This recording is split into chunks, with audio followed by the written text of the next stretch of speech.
Here, what's good? We're back. I'm back. You're back. Welcome back.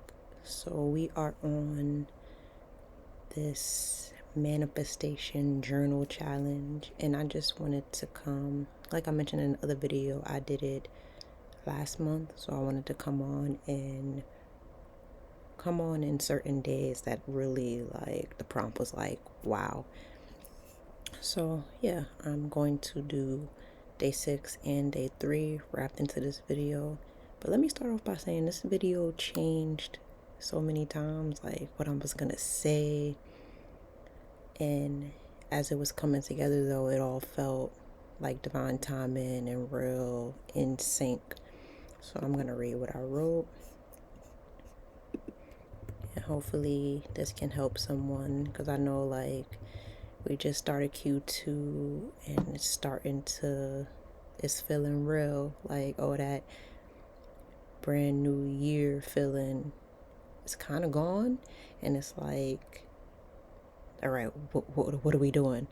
If you are doing like a 12-week year, it's the time to start the second round of 12 weeks. And for me personally, what I thought my second round of 12 weeks was going to be has changed significantly.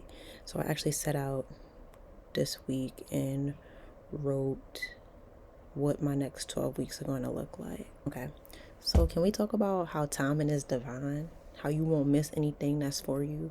How synchronicities are real and crazy when you experience it? How sometimes life just seems to fit together like a puzzle? So I watched the Life List on Netflix this week, and yo, first 15 minutes and I was crying, but I loved it.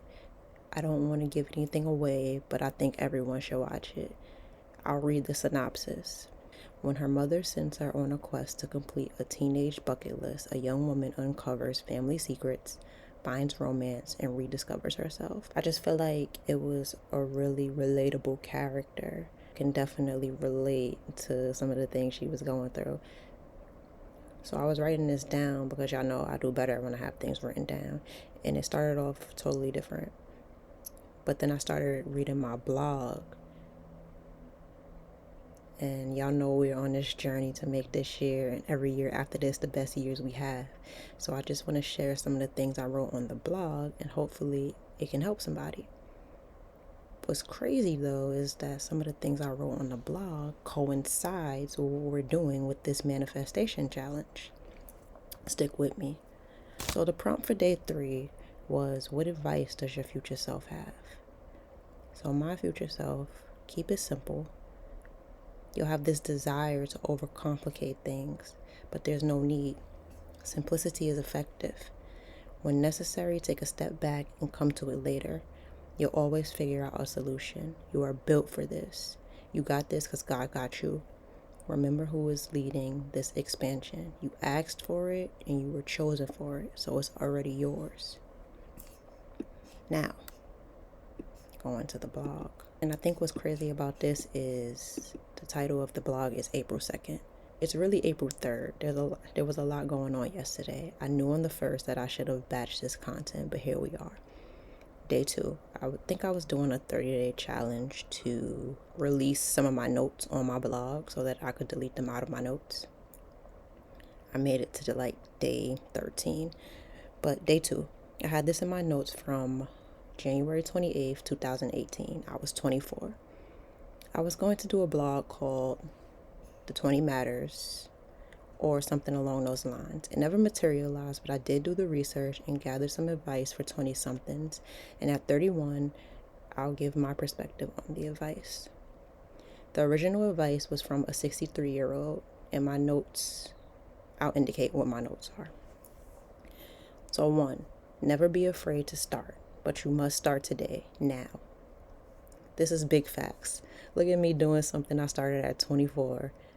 8 years later now. Start today and stay consistent with it.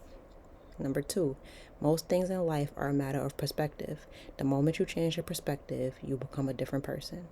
Agreed. Was it a bad day or a bad moment within your day? Everything is going to be okay. Do something you love and are passionate about. Most, but not all of us don't, which is why we hate Mondays, long for Fridays, and as the years go by, slowly commute our way to retirement or death, whichever comes first. Agreed. If you're lucky enough to find something you love and are passionate about, go into it full throttle. You can never fail putting your whole heart into your passions. Life has taught me that the vulnerable are always rewarded. Number 4, always jump in at the deep end. Yup, for a bunch of reasons, and frankly, it's more fun. Live every moment to the fullest, enjoy every present opportunity. Unless your gut and intuition are telling you otherwise, say yes to as much as you can. Number 5, don't make someone a priority when you are just an option to them. 100% agreed. If they could, they would. If they wanted to, they would. Things like this are usually pretty clear, so don't ignore the red flags. And if you're in a position of confusion, then you're probably not a priority. Number 6, read. Then read more and more and more. We're in a whole book club, so y'all know I agree with that. Number 7, stop watching the TV.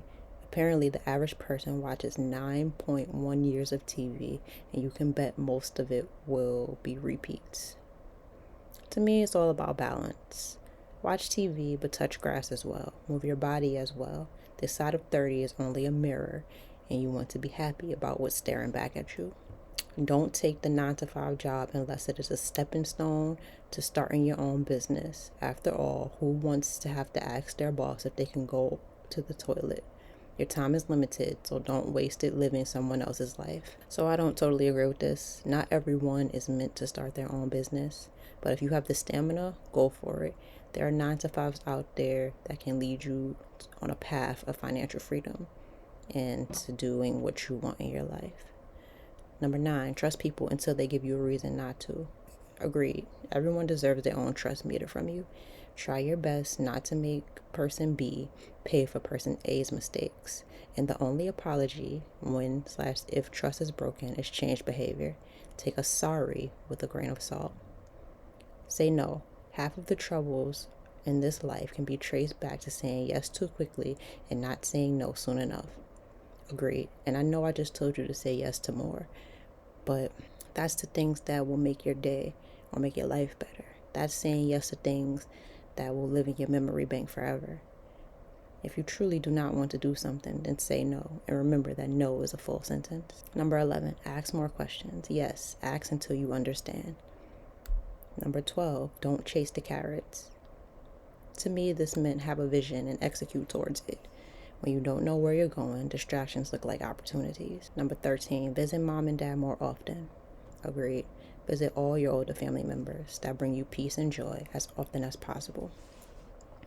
Number 14, be patient. There's no advantage to rushing through life. All great achievements require time. Maya Angelou. Patience is a virtue. Stay persistent. It'll come. Number 15, people will try to discourage you. Don't let them.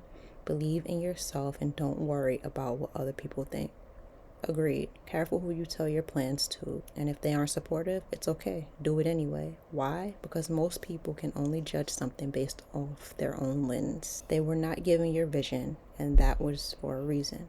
So no support, do it anyway. Scared, do it anyway. Discouraged, do it anyway. Don't end up like me with all these unfinished projects that you come back to years later because it haunts you. At least give it a try. Number 16, don't compare yourself to others. Focus on your own game. Big facts. Comparison is the thief of joy. Your story is not like anyone else's. This reminds me of that picture of Michael Phelps in the swimming pool, and he's head down, focused on his lane. And one of the guys competing against him is swimming as well, but the photographer caught the photo just at the right moment where his head is up and aligned like he is looking at Michael Phelps. And Phelps won the gold. So remember this, winners focus on winning, losers focus on their opponents.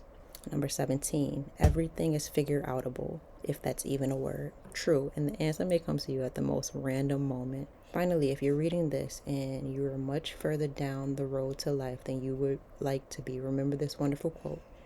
It is never too late to be what you might have been. George Eliot. Agreed. Breath in your body means options. Shout out to Imani for that quote. And like I always say, go for it, whatever it is. Okay, so that was day 3. Now, day 6. 3 power words to live by: gratitude, love, vulnerability. Leading with these 3, not the balloons, but yeah, we celebrating. Leading with these 3, I'll never be led astray. It'll be impossible to live a life that has any regret. They'll have me closest to my intuition and gut instincts, and life will just be more colorful and vibrant. And then my blog post that coincides. The blog post is called Spring Cleaning. I'm currently cleaning my notes, and I wrote this on November 15th, 2016. Happy birthday, Mama. That's my grandma. Rest in peace. When this blog was going to be called As a Matter of Jack.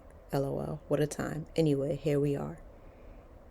When all else fails, love. And when you feel like love has failed, love again, because you deserve it. Forgive people who haven't even apologized, because you deserve it. Maybe they hurt you on purpose. Maybe they had no idea their actions would hurt you. Placing blame is less important than moving on. You only get one chance. There's no do-overs to this life thing. One chance. Why be miserable? Forgive and move on, because you deserve it. Don't forget anything, and don't allow yourself to be fooled the same way over and over. Don't be victimized and allow trials to ruin your life. As I watched my grandma go through cancer for the 3rd time, she was a prisoner in her body and her mind.